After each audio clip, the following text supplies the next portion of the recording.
From the moment that Kong first laid his mighty hand upon the human world, he has been hunted, captured, and controlled by those greedy enough to try. But the giant ape has always risen again and again to become once more the king of Skull Island. So join us now as we continue to bring you the epic story of King Kong in a special 3-part adventure exclusive to our channel. This is King Kong, Part 3. The waves crashed against Skull Island. As night deep inside the jungle, King Kong stood tall. His roar echoed like thunder as he surveyed his kingdom. Below him, the humans who survived the last battle struggled to find a way out. They had weapons, but what use were bullets and bombs against such a primeval foe? What Kang didn't know was that Skull Island never let its visitors leave so easy. From the shadows, giant lizards with razor-sharp teeth crawled out. Their eyes glowed in the dark, hunger burning inside them. The soldiers froze, caught between the wrath of Kong and the assault of these new horrors. But Kang sensed the threat and pounded his chest, shaking the very ground beneath their feet. The lizards attacked, surrounding the humans and blocking their escape. One soldier fired his weapon, but it barely slowed the beasts down. Just as the claws of the lizard warriors were about to strike the humans down, Kang charged forward. He swung a fallen tree like a massive club, smashing the lizards aside. The humans watched in awe. Kong was both their savior and their greatest fear.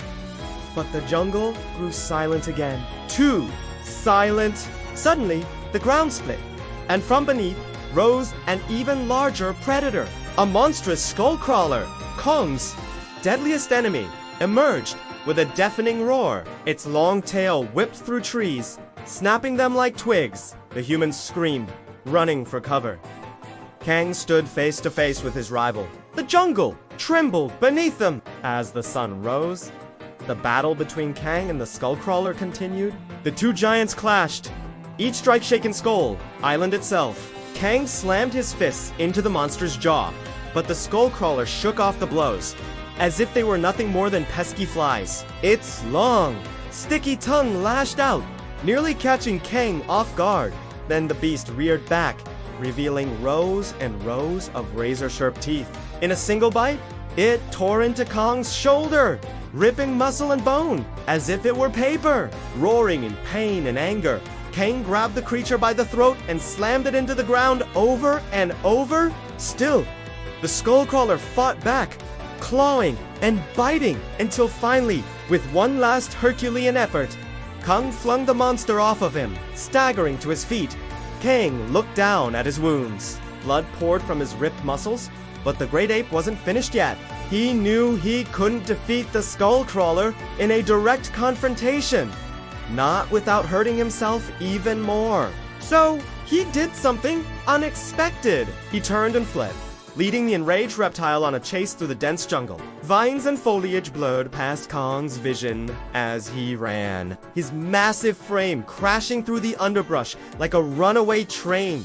He could hear the angry roars of the Skullcrawler behind him, its heavy footsteps shaking the earth.